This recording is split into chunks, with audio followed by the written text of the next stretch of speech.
Alors, la prochaine personne, c'est un enseignant que j'ai rencontré lors de mon séjour Erasmus+, au pays de Tintin, en Belgique donc, vous l'aurez compris. Et on était tous les deux sur le même atelier organisé par l'équivalent du LABUA à l'Université catholique de Louvain. Et quand j'ai entendu parler de cet enseignant qui évaluait de manière un peu différente, mes antennes journée pédagogie bonjour se sont déployées. Et quand j'ai posé la question à mes collègues conseillers pédagogiques, on m'a assuré, de la créativité du monsieur et de son dispositif, et de sa sympathie. Je pense que sa présence aujourd'hui démontre largement les deux qualités. D'autant qu'il a dû faire face à un métro récalcitrant, qu'il a roulé à travers Paris sur une roue de vélo crevée pour être avec nous. Donc je pense qu'on peut réserver un accueil chaleureux à Jean-François Riz, qui vient nous parler d'évaluation par carte conceptuelle à trous et apprentissage par les pairs. Merci pour lui. Merci. Est-ce que vous m'entendez bien ? Je ne vais pas utiliser ce micro-là parce que j'ai vu que Jean-Michel avait quelques soucis. Donc, je ne suis pas d'un caractère à pouvoir rester en place devant un micro. Donc, je me suis dit, bon, j'espère que je passe bien. Donc, merci pour l'invitation. Effectivement, j'ai eu quelques soucis. Mais voilà, je suis là. J'ai les mains un peu sales encore parce que j'ai fait un atelier mécanique dans ma chambre d'hôtel hier soir.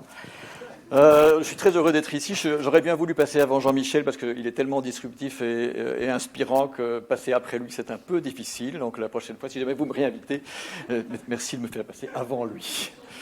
Alors, mon électrochoc à moi, Jean-Michel a un peu parlé de ce qu'il avait amené à changer sa méthodologie. C'est que j'enseignais, j'avais hérité d'un cours de biologie animale d'un collègue qui est parti à la pension, 600 étudiants. Un cours classique, un examen très classique, et alors ce que j'ai appelé le copy elbow, c'est-à-dire que à la fin de la session d'examen, vous avez 600 copies, ça fait à peu près une pile comme ça, avec 5 pages, avec des questions ouvertes, des schémas à corriger, à annoter, etc.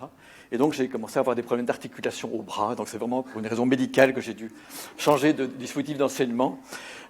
Et aussi, quand j'ai réalisé que quand un étudiant ne répondait pas à une question, pas grave.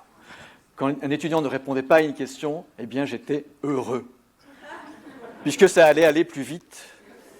Et on parle de 3 minutes, effectivement, on dose l'effort. Et donc, quand vous avez une énorme quantité de travail comme ça, moi, je passais 4-5 jours. Et donc, j'ai réalisé, en fait, que je passais plus de temps à évaluer des examens sans donner de feedback, parce qu'il n'y avait pas le temps pour le faire, qu'à les enseigner. À leur enseigner, j'avais 20 heures, et bien j'avais à peu près 5-6 jours d'évaluation. J'avais même passé à des corrections, puisqu'ils souvent ils ne viennent même pas voir leur copie.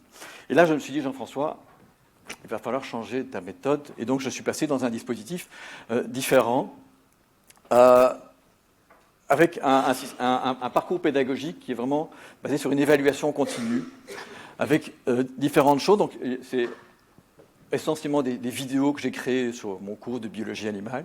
Ils travaillent en autonomie, ils ont chaque semaine un chapitre à voir. Ils ont des quiz sur Moodle, rien de très spectaculaire. C'est un dispositif de classe inversée, donc quand je vois les étudiants, ils connaissent la matière, et c'est effectivement le cas, la plupart, je ne vérifie pas, voilà. Je peux vraiment utiliser leurs connaissances pour aller ailleurs, pour utiliser ça pour explorer une autre partie. Ils voient le développement de la grenouille, et bien moi je leur montre le développement du poisson. Et il y a 600 étudiants qui essaient de comprendre c'est quoi ce développement de poisson, par exemple. Je leur fais faire des devoirs, donc notamment un devoir créatif. Alors j'utilise l'évaluation par les pairs parce que je ne sais pas évaluer 600 devoirs, donc on va pas parler de ça, c'est pas le sujet, mais effectivement, c'est aussi un dispositif que j'utilise qui est vraiment très intéressant. Il y a des travaux pratiques, on est en biologie animale, donc il doit y avoir des coupes histologiques dans différents tissus. Et quand ils viennent au cours, il y a un nombre réduit de séances, puisqu'ils travaillent beaucoup chez eux. Quand ils viennent au cours, soit ça va être classe inversée, soit ça va être l'interro-surprise. Donc ils ne savent pas s'ils vont avoir un cours ou bien s'ils vont être interrogés. Et la question, c'est évidemment de développer des tests surprises qui peuvent être déployés extrêmement rapidement, avec un grand nombre d'étudiants, et pas avec une armada de surveillants en demandant aux étudiants de s'éloigner les uns des autres de trois sièges. Impossible à faire. Donc c'était ça le challenge. Et si les étudiants ne réussissent pas tout ce parcours continu, eh bien, à ce moment-là, il y a un examen de rattrapage qu'ils peuvent faire à la fin. C'est un peu comme toi, tu fais un examen. Moi, c'est pas les fraudeurs, c'est ceux qui n'ont pas atteint les objectifs. Ils doivent faire l'examen. Mais l'examen, à la fin, il y a 10 étudiants sur 300 qui le font. Alors, je dois donc développer une méthode d'évaluation. Alors évidemment, si vous avez ici un graphique qui montre la qualité de l'évaluation qu'on veut faire, le temps de correction par l'évaluateur. C'était ça l'équation. C'est de trouver un dispositif. Moi, je fais plusieurs évaluations certificatives pendant l'année. J'en fais à peu près 3, avec à l'époque 600 étudiants. Maintenant, l'auditoire a été divisé en 2. Donc ça fait énormément de travail. Je ne peux effectivement pas corriger, évaluer ces travaux-là. Donc il faut trouver une méthode. Alors, le QCM, eh bien, c'est très rapide, ça va très vite pour l'enseignant, mais la qualité de l'évaluation est assez médiocre. Il y a les questions écrites ouvertes, voilà, donc ça c'est déjà mieux, mais ça prend quand même pas mal de temps. Et puis avant, il y a l'examen oral, vous passez 15 minutes par étudiant. Là, ce n'est pas 3 minutes, c'est 15 minutes. Donc vous passez 15 jours à évaluer vos étudiants. Je n'avais pas 15 jours, surtout que je dois les avoir à peu près toutes les 3 semaines, donc c'était absolument impossible. Et donc il fallait développer quelque chose, et c'est là que je voulais être. C'est un temps de correction, si possible, plus proche du QCM, mais une évaluation de qualité, qui permet vraiment d'évaluer la qualité de l'apprentissage de l'étudiant. Alors l'évaluation, je pense qu'on est un peu d'accord quand j'entendais Jean-Michel qui parlait de... C'est une épreuve nécessaire. D'un côté, pour l'enseignant, c'est le vieux que sa barbe. Il doit produire des notes pour satisfaire son institution. Et l'étudiant, il doit obtenir les notes suffisantes pour pouvoir poursuivre ses études. C'est l'équation enseignant, étudiant par rapport à l'évaluation. Alors, par contre, l'enseignement, c'est évidemment différent. En tant qu'enseignant, qu'est-ce que vous voulez? Vous voulez que les étudiants apprennent, et l'étudiant, lui, souvent, il n'en a pas grand-chose à faire de l'apprentissage. Ce qui l'intéresse, c'est d'avoir de très belles notes, souvent. C'est une caricature, mais il y a une espèce de noyau dur des étudiants qui est quand même dans cette dynamique-là. Et mon objectif, ça a été de dire, est-ce que je ne peux pas trouver un moyen pour à la fois réconcilier mes objectifs d'enseignant, qu'ils apprennent, et ceux de l'étudiant, d'avoir de belles notes. Et donc, je voulais faire de l'évaluation un moment d'apprentissage, donc que ce soit plus simplement de l'évaluation, mais que ce soit un moment où les étudiants apprennent, et que quand ils sortent de l'évaluation, eh bien, ils connaissent la matière. Même s'ils ne la connaissaient pas très bien avant, eh bien, ils la connaissent mieux à la fin. L'étudiant, il va être très content parce qu'il est très motivé pour avoir des belles notes, et puis finalement, si tu es motivé, tu vas donc apprendre. Et c'était mon équation assez simple, mais voilà, c'est ce que j'essaie de développer. Alors, on peut se poser la question aussi, il y a la qualité d'évaluation, le temps de correction par l'évaluateur, mais aussi quels apprentissages un étudiant peut avoir lors d'une évaluation. Alors le QCM, ce n'est pas très très favorable aux apprentissages, c'est un peu le niveau le plus bas. Souvent on fait un focus sur les détails, on utilise des pièges qui sont plutôt associés à des subtilités de langage, et on voit la qualité du français chez nos étudiants en Belgique. En Belgique, on parle un français un peu maturé de flamand, d'anglais, de machin. Voilà. Mais donc, on sent vraiment la difficulté que des mots, par exemple, inhibés, j'imagine qu'ici, tout le monde doit savoir, en France, la langue est très belle et très bien utilisée.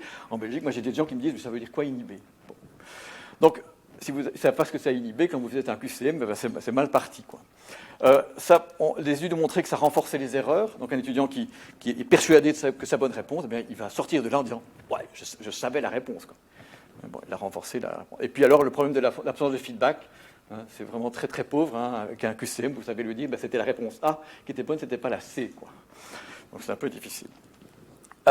Les questions écrites ouvertes, alors ça c'est intéressant, c'est une meilleure évaluation, mais vous pouvez donner un feedback, mais vous devez vraiment travailler sur les copies écrites. Donc, rencontrer l'étudiant après, pour chaque étudiant, de lui donner un feedback individualisé. Bon, il y a des systèmes maintenant technologiques, je ne sais pas si vous connaissez GradeScope.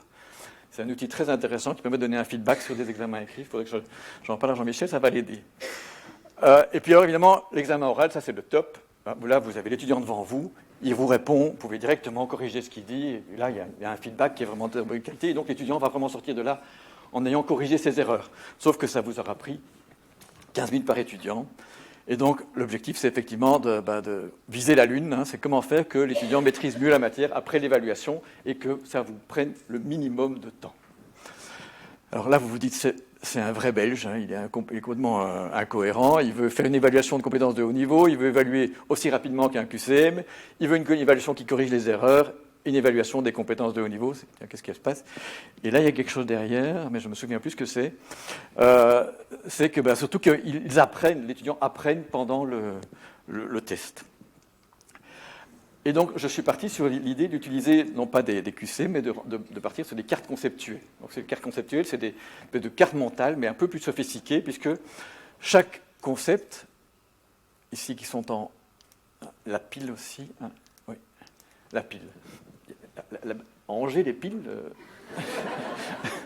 On a des bonnes piles en Belgique. Vous en voyez quelques-unes. Ça va, voilà. Donc, vous avez des concepts ici en bleu, et ils sont reliés par des mots liens qui caractérisent la relation entre les concepts. Donc ça peut être lu comme des phrases, en fait. Hein. Un concept, le pancréas produit le glucagon. Voilà. Assez simple. Alors, le dispositif d'évaluation repose sur ceci, c'est que j'ai appelé une carte conceptuelle à trous, à l'image des textes à trous. Vous avez les textes à trous, vous avez un texte, il y a des mots qui doivent être replacés dans le texte, et l'étudiant, ça existe sur Moodle, vous avez un exercice comme ça. Mais ici, c'est une carte conceptuelle dont j'enlève à peu près 50% des concepts, ils seront remplacés par des chiffres, et les étudiants reçoivent une liste sur papier avec les concepts qui manquent et les mots liens qui manquent. J'enlève des concepts et j'enlève des mots liens. Il y en a qui devraient être dans la liste qui ne sont pas là, donc pour pas que ce soit simplement par élimination. Donc, et puis je rajoute des leurs.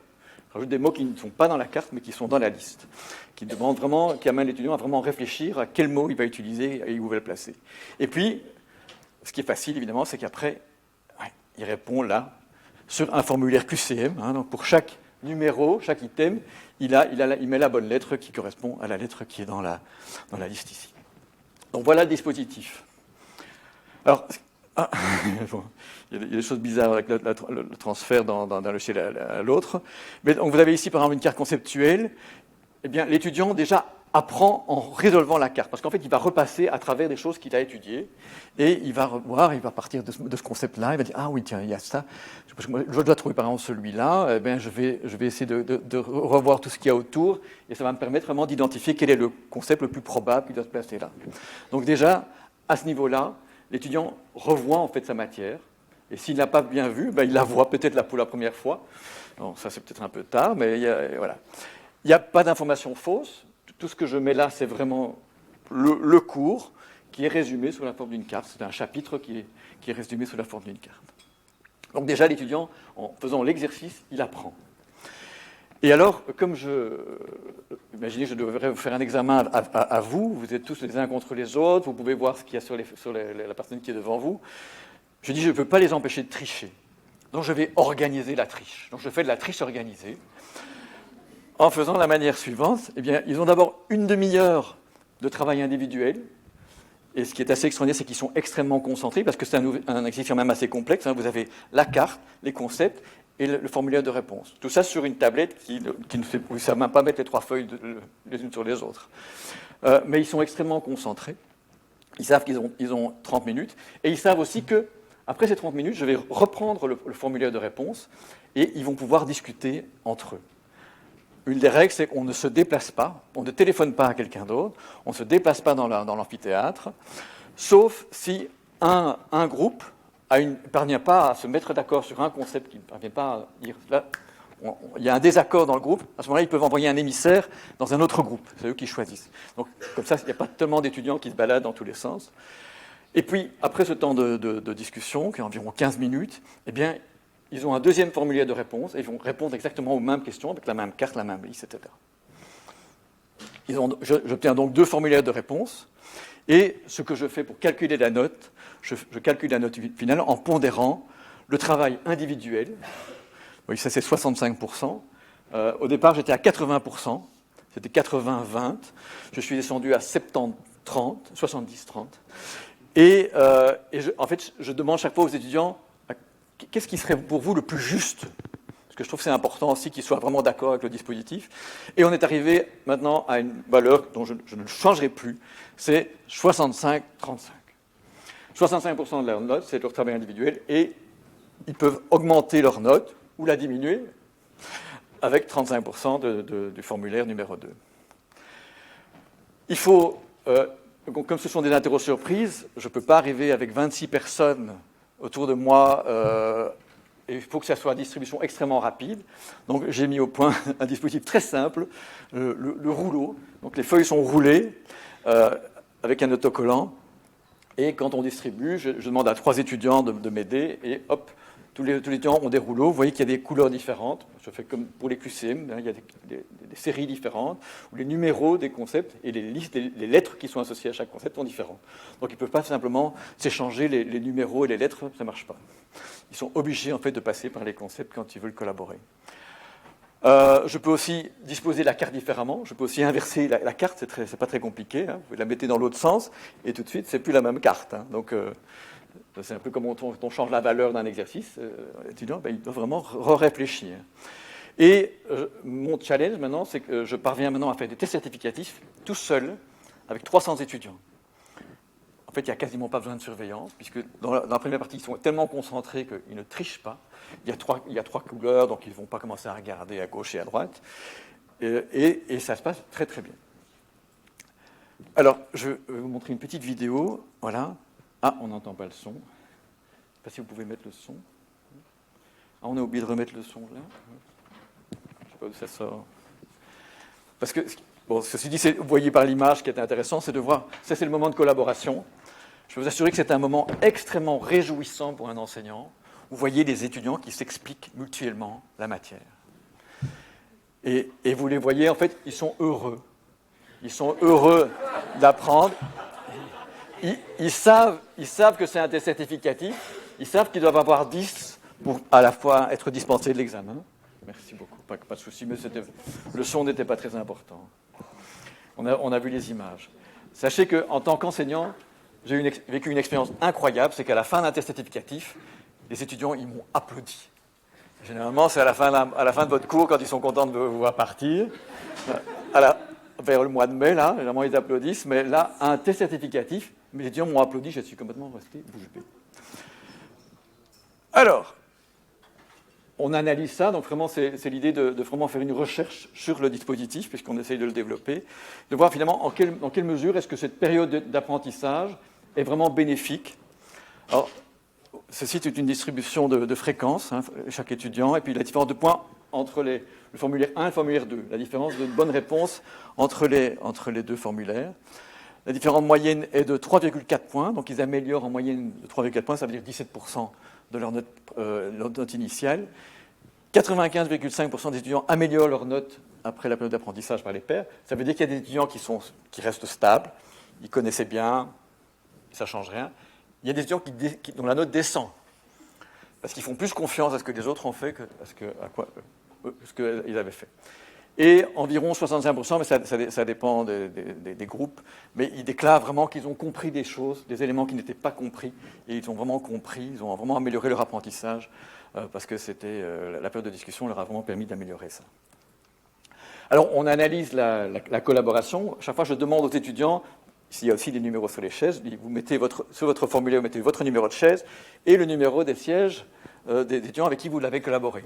Et donc, on peut créer comme ça des réseaux de collaboration.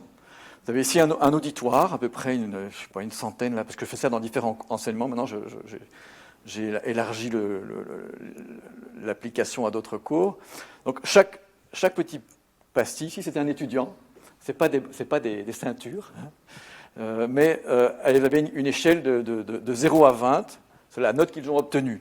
Donc, ça, c'est les notes qu'ils ont obtenues avant la collaboration. Et les lignes qui lient les petites boules, les étudiants, ce sont des liens qu'ils ont faits pendant la période de collaboration. Avec qui avez-vous travaillé? Et donc, on peut voir, ceux-ci, ils ont fait un petit groupe. Ils se sont mis sur le côté et hop, ils n'ont pas travaillé avec les autres. Mais d'autres, vous voyez, sont connectés. Tous ces étudiants sont en fait un réseau de collaboration d'étudiants. Avant la collaboration et après la collaboration, après la discussion. Et vous voyez que tout ça, il y a très peu de bleu, il y en a quelques-uns qui restent, mais ça a fortement jauni. On a vraiment fortement augmenté la note, chaque étudiant a augmenté sa note. Alors ce qui est intéressant, c'est qu'on peut vraiment analyser des petits réseaux de collaboration. Par exemple, ici, vous avez un réseau, vous avez ici 5 étudiants, Vous voyez qu'il y en a un qui dit qu'il a collaboré avec deux, les autres ont plutôt collaboré ensemble, et puis il y en a un autre qui était probablement derrière et qui a discuté avec deux étudiants. Et là, on voit que finalement, il y en avait un qui était très bon, et qu'à la fin, tous sont bons, mais en fait, on ne voit pas très bien les différences, mais il y a des variations. Ils ne sont pas tous devenus tout jaunes. On ne voit pas très bien les nuances, mais c'est pas grave. Normalement, il y a plus de nuances que ça. Vous les voyez? Ah voilà. Moi, d'où je suis, je ne vois pas très bien. Vous avez ici un autre réseau où il y a un étudiant qui est vraiment pas bon, il n'y en a aucun qui est très très bon, et à la fin, ils sont tous meilleurs, mais ils ont des résultats identiques. Et le cas le plus réjouissant, c'est celui-ci. Aucun des étudiants n'est très bon, et leur collaboration à trois fait qu'à la fin de la collaboration, eh bien, ils sont tous d'excellents résultats. Et donc, les bonnes réponses ont émergé au moment de la discussion. Il n'y en a pas un qui avait toutes les bonnes réponses qui les a données aux autres. Et donc ça, c'est très réjouissant. Alors la question, c'est est-ce que finalement, cette évaluation par carte conceptuelle à trous et collaboration, est-ce qu'elle est représentative, évidemment, d'une évaluation classique? Et donc, dans mon dispositif, j'ai différentes évaluations, à la fois les travaux pratiques, les quiz en ligne, le devoir, etc. Et vous avez ici les résultats obtenus au cours pour les étudiants et les résultats obtenus pour les cartes conceptuelles à trous. Donc, si vous êtes ici, c'est que c'est égal. C'est la ligne d'égalité. Vous faites les mêmes performances au cours et pour les cartes à trous. Alors, on voit qu'il y a une minorité d'étudiants qui est meilleure au cours par rapport aux cartes. Donc, il y a une minorité qui est vraiment en inconfort. Il y a des gens qui me disent « Moi, les cartes conceptuelles, je déteste votre truc, là. Faites-moi des QCM, je suis très content avec les QCM. » Mais une grande majorité des étudiants sont très à l'aise et sont même meilleurs, apprécient le dispositif et sont presque meilleurs avec des cartes conceptuelles. Et puis j'ai un aficionados qui est celui-ci, qui est très nul au cours, mais il adore les cartes conceptuelles. J'aurais dû le rencontrer pour l'interviewer, mais voilà. Donc, globalement, ça valide finalement le reste des compétences qu'ils doivent acquérir. Il y en a peu qui sont vraiment en inconfort, mais ils existent. Il faut prendre conscience qu'il y en a qui ne sont pas en confort avec ce système-là. Mais si je devais leur demander combien sont confortables avec les QCM ou avec un examen oral, je ne suis pas sûr que j'aurais eu des résultats meilleurs que ça. Alors, le Covid est passé par là. Moi, je tenais à ma méthode et donc j'ai voulu développer tout le dispositif, je voulais tout le transposer en ligne. Et donc, ce que j'ai dû faire, j'ai trouvé un service commercial qui faisait des PDF en ligne qui, normalement, sont utilisés par des compagnies d'assurance pour vous remplir quel type d'assurance vous voulez, votre nom, etc. Donc, j'ai utilisé ce dispositif-là, qui est très facile parce que les résultats sont exportés après directement dans Excel. Donc, au niveau timing, au niveau temps de correction, c'est très rapide. C'est juste un import d'Excel et une validation très, très simple. Ça, c'est pour la carte conceptuelle. Mais moi, je tiens beaucoup à l'apprentissage par les pairs. Et donc, j'ai dû essayer de développer un système et j'ai utilisé une application qui n'est pas du tout utilisée pour ça, qui s'appelle Gather.town. Je pense que ce sont des Asiatiques qui ont développé ça. Il y a des décors tout faits, mais c'est un peu comme un jeu vidéo. Chaque étudiant peut se construire un petit avatar. Oui, moi, je me suis amusé. Vous pouvez lui changer sa couleur de cheveux, se lui mettre une épée, un casque, des bottes de selpieux. Et l'avatar de l'étudiant va se déplacer sur un décor. Donc, vous pouvez faire un décor ici. Et donc, au début, j'avais fait des tables de conversation. J'avais fait un truc très, très classique. J'avais fait toutes des tables, et l'étudiant pouvait aller à une table.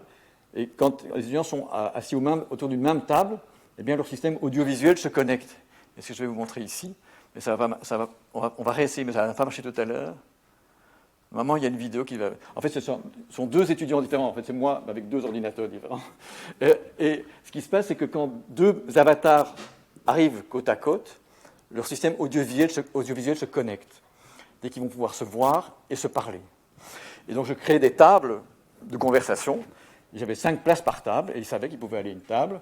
Bon, ceux qui étaient malins savaient quel était le pseudo que leur copain avait fait, mais souvent, ils aiment bien se mettre des pseudos qui ne le reflètent pas vraiment. Personne ne savait qui c'était, et en plus, ils étaient distribués de manière aléatoire dans le système, parce que j'avais fait plusieurs salles, parce que en fait, c'était gratuit pour 25 personnes. Donc, c'est un système qui n'était pas payant. Et au début, j'ai commencé par les tables, et je me suis dit, mais ce serait quand même plus intéressant si la table, c'était la carte. Et donc, vous allez voir maintenant la collaboration en direct, enfin, différés, d'étudiants. Chaque petit bonhomme, là, c'est un étudiant. Moi, je suis un de ceux-là, et je m'accroche à un pour le suivre, pour voir un peu ce qu'il fait. Mais ils ne savent pas que je suis là. Et vous allez voir le cerveau collectif des étudiants fonctionner. Voilà. Vous voyez ? En fait, ils explorent, c'est un accéléré, évidemment. Vous voyez les petites caméras vides, les petites icônes là en haut qui arrivent, qui passent. Et chaque fois qu'un étudiant est près de moi, mon système audiovisuel va se connecter avec le sien. Et vous voyez qu'on les voit vraiment se concentrer sur certains concepts. Et puis il y a des émissaires qui partent éventuellement vite. Hop, il est allé voir, dans un coin, il revient dans le groupe et il vient dire « Ok, non, j'ai été voir, c'est pas ça ». Et puis à un moment, tout le groupe va partir, explorer. Une fois qu'ils se sont mis d'accord sur un concept, on va voir ça, normalement. Voilà, hop. Et vous voyez, et donc vous pouvez aussi localiser quels sont les concepts que les étudiants ne maîtrisent pas bien. Et donc après, moi j'aimerais bien faire de la recherche, je n'ai pas le temps, mais j'aimerais bien travailler en analyse d'image et pouvoir suivre chaque étudiant, savoir ce qu'il a répondu. Quand je serai mort, je le ferai peut-être, mais avant ça va être difficile. Donc voilà, moi, j'adore regarder ça, j'ai regardé ça toute la soirée. J'ai l'impression de voir le cerveau des étudiants qui fonctionne. Alors, on peut ajuster ce dispositif pour le rendre plus facile, plus difficile. Par exemple, le nombre et la distance des éléments manquants. Si plusieurs éléments manquants sont très proches, ça va être beaucoup plus compliqué. Donc vous pouvez vraiment moduler la difficulté. Vous pouvez augmenter leur nombre. Là, je fais environ 50%, mais si vous en faites 30% ça va être de manquants, ça va être plus facile. Donc vous pouvez moduler facilement la difficulté et le temps que ça va prendre des étudiants. Vous pouvez vous concentrer sur les parties que vous savez être difficiles pour les étudiants et vous assurer que ceux-là, ils vont devoir les réussir. On peut changer le nombre de l'heure, le nombre de concepts qui sont mis dans la liste mais qui ne sont pas dans la carte. On peut augmenter évidemment le nombre de concepts manquants. On peut leur demander aussi d'énoncer les concepts manquants. Donc ça, je le faisais avec les PDF en ligne, c'était facile à corriger. Il y a un concept qui n'est pas dans la liste, mais nommez-le. Et donc, ils avaient un espace où ils devaient le nommer. Et donc, ça fait partie de... Voilà. C'est encore plus difficile, finalement, parce qu'il faut se rendre compte qu'il n'est pas dans la liste, mais en plus, il faut pouvoir le nommer. Et puis aussi, j'ai fait des petits concepts avec choix multiples. Donc, j'ai combiné le QCM à l'intérieur de la carte conceptuelle, puisque, par exemple, pour l'item 26, eh bien, je proposais 4 propositions, et ils devaient choisir la bonne. Ça, ce qui est aussi intéressant, c'est qu'on peut aussi amener les étudiants à utiliser les cartes conceptuelles comme un moyen d'apprentissage. Et pour ça, ce que je fais maintenant régulièrement, au moins une fois sur 3, c'est que je leur envoie 24 heures avant le test. Quand je leur dis que ça ne va pas être un test surprise, il y aura un test, voilà, ça dépend des enseignements. Je leur envoie la liste de tous les concepts qui vont être dans la carte. Bon, je triche un peu pour ceux que j'enlève, sinon c'est trop facile de les retrouver. Et donc, je les amène en fait à construire eux-mêmes leur propre carte conceptuelle sur la matière. Et ce qui est aussi un de mes objectifs, c'est qu'ils adoptent en fait, pour ceux à qui ça convient, qu'ils adoptent ce mode d'apprentissage et d'organisation des connaissances.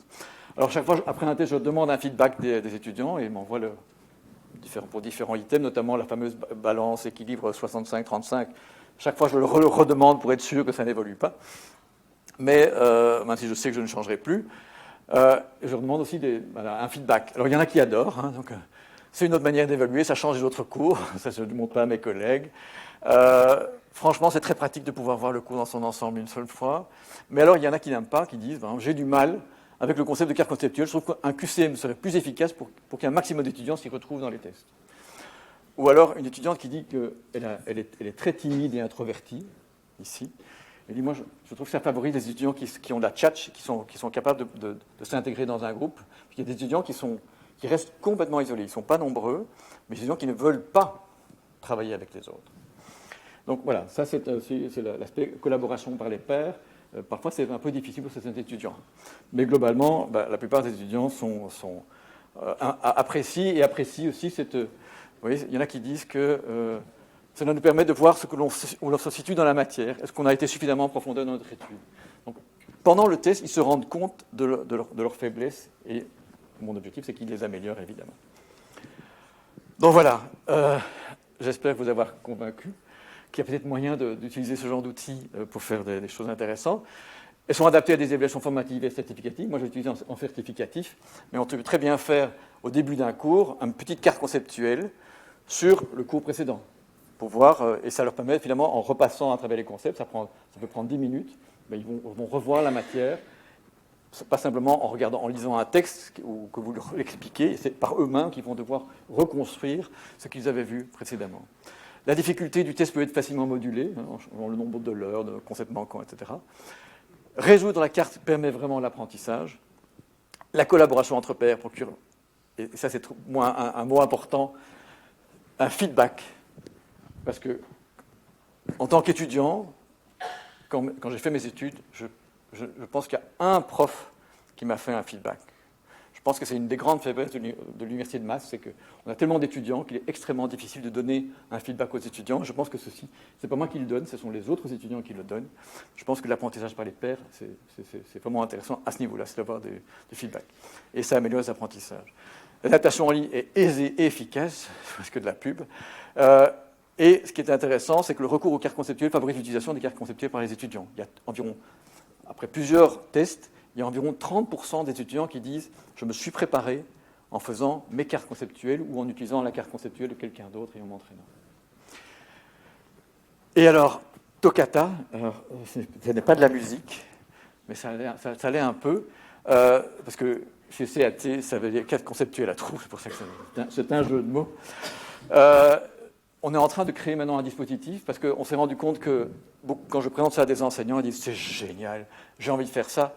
Mais j'ai jamais fait une carte conceptuelle à trous, une carte conceptuelle. Et deux, c'est du boulot, parce qu'il faut générer les listes, les cartes, changer les numérotations. Et donc, moi, ça me prend une matinée à peu près. Si je prends une carte, et à la fin, j'ai 4 séries de cartes conceptuelles à trous pour un test. Ça peut à peu près une matinée. Mais c'est quand même une barrière assez importante.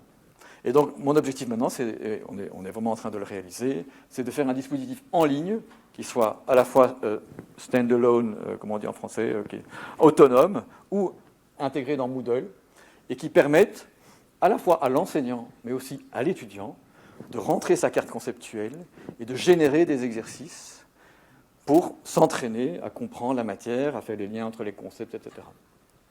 Donc, on est vraiment en train de le faire. Cet été, on va essayer de travailler avec des étudiants qui vont travailler on parle beaucoup de ChatGPT, l'intelligence artificielle pour ceci. Moi, j'aimerais bien que l'intelligence artificielle m'aide à... Je lui donne mon chapitre de cours, il me sort une carte conceptuelle, je lui dis, fais-moi une carte conceptuelle à trous, je te veux la moitié des concepts, etc. Et qu'un étudiant puisse faire la même chose. Et en plus, que l'intelligence artificielle puisse détecter les zones où l'étudiant se trompe et lui renvoie des nouvelles cartes pour travailler sur les difficultés qu'il a. Bon, invitez-moi l'année prochaine et j'espère arriver avec ça. Bon, il faut être optimiste. Il faut viser la Lune pour arriver en Belgique. Donc, ouais.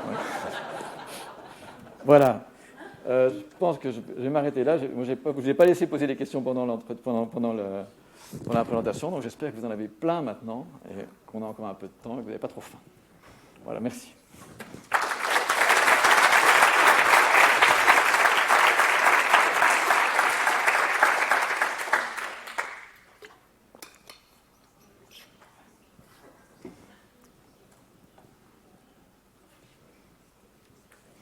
Les batteries à Angers.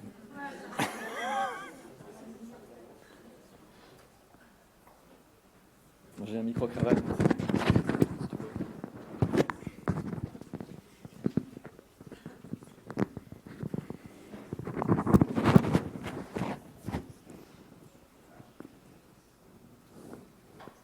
Je répéterai les questions.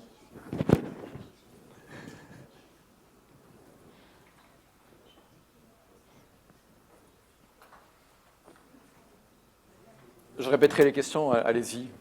Ne perdons pas de temps, vous avez tous faim. Quand vous proposez une carte conceptuelle, d'abord merci pour cette présentation qui est vraiment très intéressante, qui vous donne plein de perspectives. Quand vous proposez une carte conceptuelle sur les cours d'avant, au cours suivant, est-ce que ces cartes conceptuelles-là, vous les gardez pour les réutiliser dans un test certificatif? Certificatif ou un test surprise, ou est-ce que avec un même cours, vous pouvez créer 50 000 cartes conceptuelles? Alors, je ne crée pas 50 000 cartes conceptuelles sur un même chapitre. Donc, je change quelques petites choses. Je peux changer la disposition parce que je pense que les cartes se transmettent. Bon, voilà. Et en fait, ça ne me pose aucun problème. S'ils maîtrisent complètement la carte, moi, j'ai même plus besoin de faire le test. Hein. Donc voilà. Donc, je sais qu'il y a des cartes et je leur demande d'ailleurs, est-ce que vous avez utilisé une carte d'une autre année? Non, je vois qu'il y a une majorité d'étudiants qui me disent, oui, on a utilisé une carte, on a trouvé une carte qui était faite d'une autre année. Mais je change des petites choses. Je peux inverser une relation. Je peux changer les mots-liens, je peux cacher les concepts qui étaient présents, je peux changer les leurs. C'est pas très compliqué. On peut vraiment moduler la difficulté et en même temps, même une carte qui serait identique, on peut la changer avec quelques petits ajustements et faire que l'étudiant ne pourra pas simplement dire ah oui, c'est exactement la même que l'année passée, je gère. Je ne sais pas si je peux répondre à votre question. Parce qu'effectivement, on a aussi des étudiants qui vont apprendre par cœur une carte sans véritablement la comprendre. Absolument. Et donc, en changeant simplement la direction des liens ou les liens entre les concepts. Merci beaucoup. Pareil, ça m'a inspiré aussi beaucoup. Mais j'ai une question, donc deux petites questions. Première, c'est quoi faire avec les étudiants à qui cette mode d'évaluation ne correspond pas? L'examen, c'est déjà un stress. Et ajouter à une personne timide, réserver ce concept peut ajouter encore plus. Et deuxième, c'est pareil au niveau d'interaction. S'ils savent qu'ils sont évalués de cette manière, et donc les graphes le montrent, il y a au sein de groupe peut avoir un qui n'a pas bossé, un qui a super bien bossé, mais ça peut être aussi qu'ils distribuent les chapitres. Toi, tu bosses ça, ça, ça et ça, et en amphi, on se met dans un même groupe. Donc au final, ils répondent un peu pour leur test, un petit peu. Et au final, quand ils parlent, voilà, tu as bien révisé ça, donc vas-y, on te croit parce que tu as bossé que sur ça. Donc, merci par avance si vous pouvez donner des idées. Ok. Alors, la deuxième question, moi, je ne gère pas du tout leur placement. Donc, c'est eux. Voilà, effectivement, il y a parfois on sent qu'il y a des noyaux. Il y a un étudiant super bon et puis les autres se mettent autour. Mais ça va. Même l'étudiant super bon, il va pas être. Si les autres sont mauvais autour de lui, il va pas être aidé non plus. Donc, lui, il n'a pas intérêt non plus à. Voilà. Et donc, je pense que surtout, moi, je veux peut-être travailler sur le concept d'amitié. Je pense que l'amitié et la confiance qui se font entre eux est plus importante que je suis très bon, je suis moins bon. Parce que je vois même qu'il y a des gens qui sont bons, très bons, et qui vont perdre des points parce qu'ils vont faire plus confiance à d'autres. Donc, est-ce qu'ils sont fait influencer? Bon, ça, c'était pour la deuxième question. La première question, c'était que faire pour les étudiants qui. La diversité des modes d'évaluation. Donc, ils adorent les QCM, ben ils seront contents parce que toutes les semaines, ils auront des QCM. Des petits QCM, mais voilà, ils en auront. Ils auront un devoir. Donc, il y a tellement de modes d'évaluation qui font que... Voilà. Et s'ils vont vraiment à un gros problème, eh bien, j'ai eu le cas d'un étudiant qui est venu me dire, écoutez, monsieur Eurès, vos cartes conceptuelles, c'est votre cerveau, c'est pas le mien. Moi, je ne parviens pas à rentrer dans votre carte, je ne comprends rien, votre truc, là, votre cerveau, là, il ne fonctionne pas comme le mien. Mais je dis, bah, ok, tu fais ta carte, et j'ai généré, avec l'outil qu'on est en train de développer, j'ai généré une carte conceptuelle à trous, et l'étudiante est venue dans mon bureau, et elle a résolu l'exercice sur sa propre carte, qui était beaucoup plus compliqué que la mienne.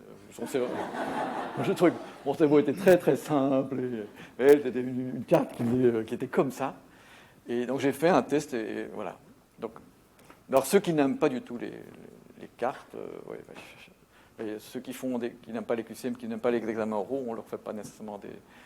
Mais moi je pense que c'est la diversité des modes d'évaluation qui fait que voilà, ils vont peut-être moins aimer cette partie-là, mais ils doivent avoir 10. Hein, donc s'ils ont 10 en moyenne sur les différents tests certificatifs que je fais pendant l'année, ils sont dispensés l'examen. Mais ils sont obligés.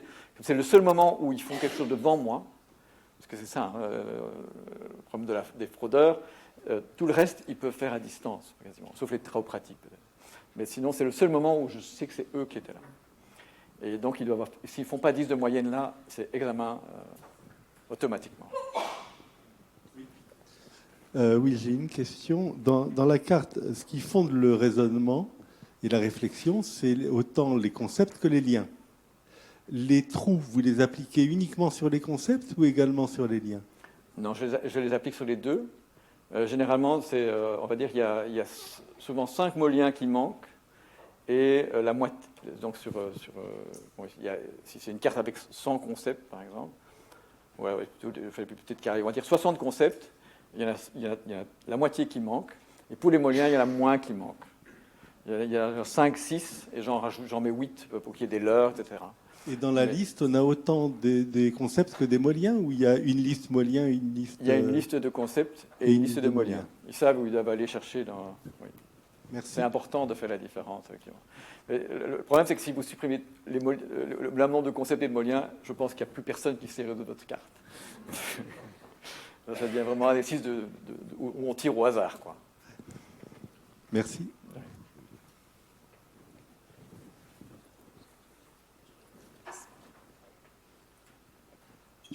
Merci beaucoup pour la présentation. Alors pas forcément sur les cartes, mais j'ai extrêmement apprécié en particulier ce découpage en deux de l'évaluation en amphithéâtre, tout seul et ensuite en groupe, et avec les deux approches, qui est finalement intéressante avec les cartes conceptuelles, mais qui peut être imaginée avec plein d'autres moyens d'évaluer aussi. Même un QCM. Ouais, c'est enrichissant, quel que soit le type d'évaluation qu'on développe, donc c'est vraiment très bien. Je me posais la question, parce que vous avez noté tout à l'heure que les étudiants avaient une moyenne qui augmentait en moyenne de 3 points entre la première et la deuxième note.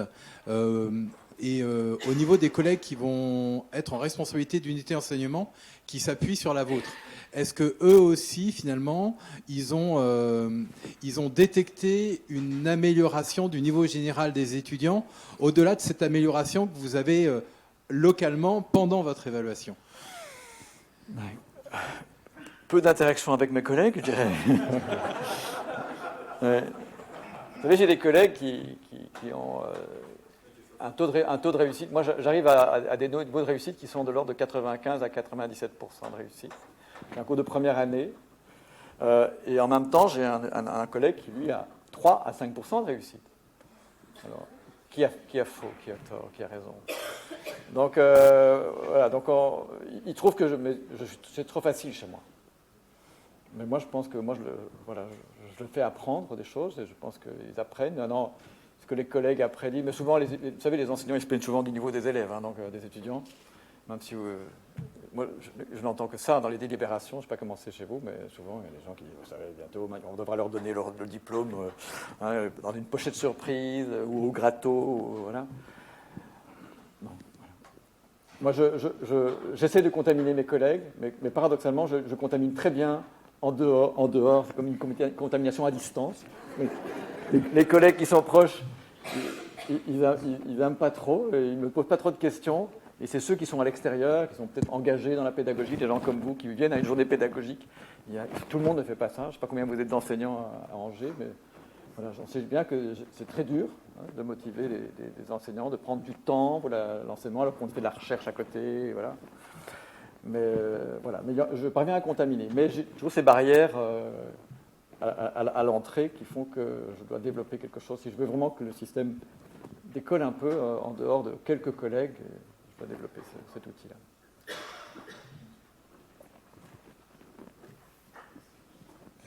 J'aurais également 2 questions, si c'est possible. Je ne voudrais pas abuser. Une première question sur l'évolution dans le temps. Donc, après la deuxième évaluation, il y a donc globalement une amélioration des résultats des étudiants. Est-ce que vous savez dans quelle mesure cet élément-là est pérenne? Je ne sais pas si c'est facile à avoir comme information. Et la deuxième question, ça serait concernant les très probablement nombreux outils numériques que vous utilisez. Est-ce qu'il serait possible d'avoir une petite liste? Parce que je pense que c'est un écosystème très dense et vous semblez avoir déjà bien déblayé le terrain. Merci. Oui, effectivement, sans les technologies, je n'ai pas les technologies comme un objectif, mais je pense que pour faire ce genre de choses, il faut nécessairement avoir des technologies. Voilà. Et donc, je suis toujours à la recherche de technologies qui me permettent de faire des choses souvent, il faut détourner une technologie pour la faire autre chose.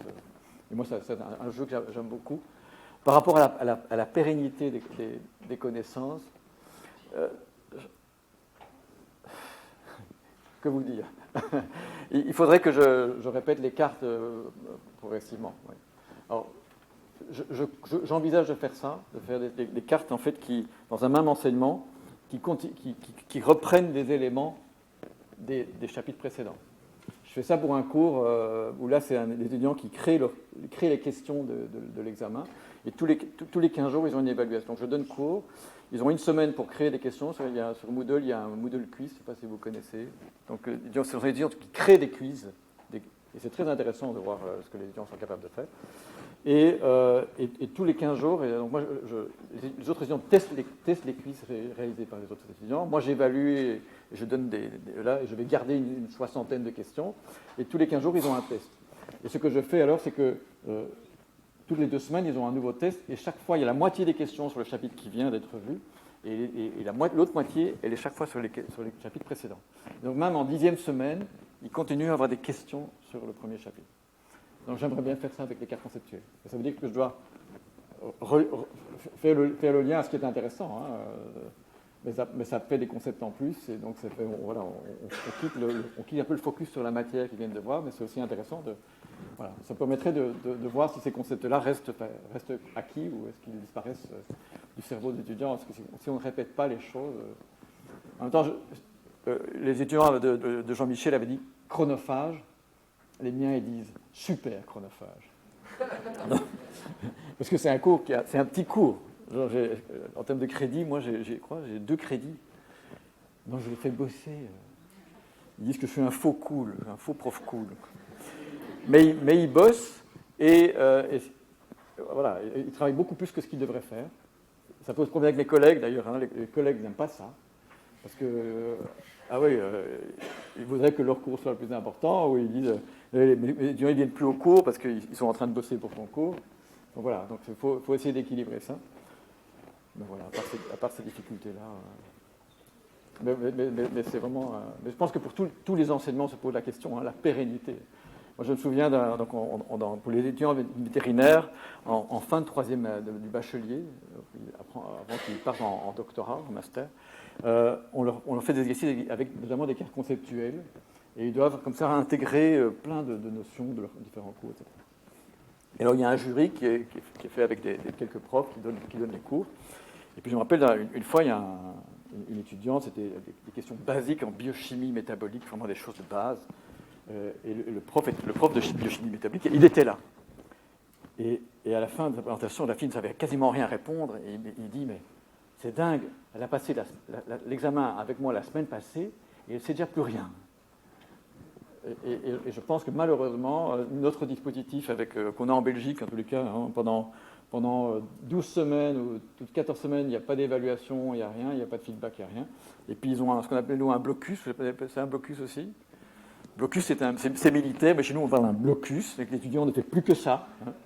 Et 15 jours après, il restitue devant un prof, et puis il étudie encore 5 minutes avant l'examen, on le voit encore lire ses feuilles, parce qu'on sent que c'est fragile. Hein, et je crois qu'après une semaine, il ne reste plus grand-chose. C'est la répétition de l'apprentissage qui fait que ça reste quelque part. Est-ce qu'il y a une dernière question ? Si c'est qu'est-ce qu'on mange, on va bientôt le savoir. Bonjour, merci beaucoup pour cette présentation.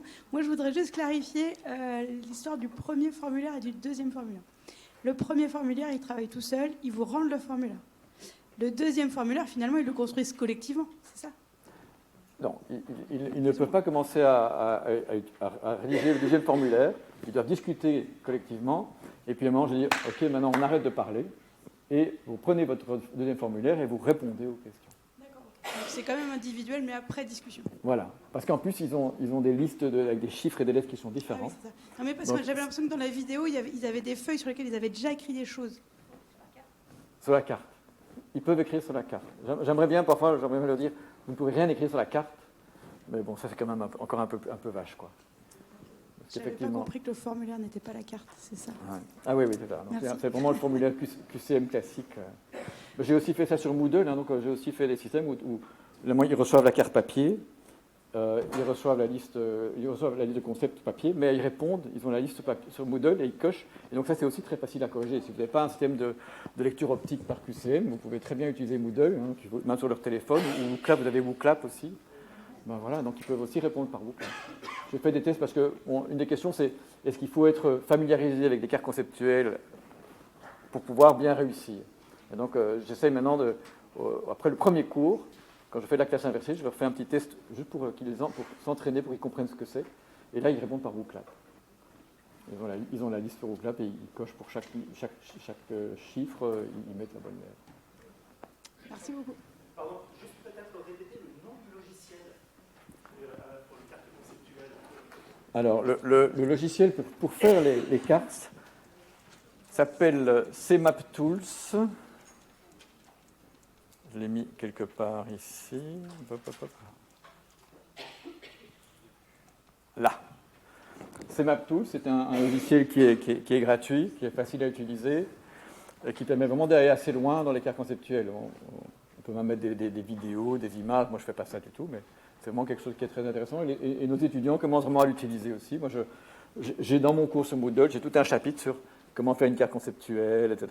Et je leur demande chaque fois, est-ce que vous avez téléchargé le logiciel? Et je vois au fur et à mesure de l'année, je vois qu'il y a de plus en plus d'étudiants qui ont téléchargé le logiciel et qui l'ont utilisé. Donc ça, c'est l'outil pour faire les cartes. Et Toccata, ça c'est ce que je viendrai vous présenter l'année prochaine. Merci beaucoup. Je crois qu'on peut l'applaudir. Merci. Merci à vous.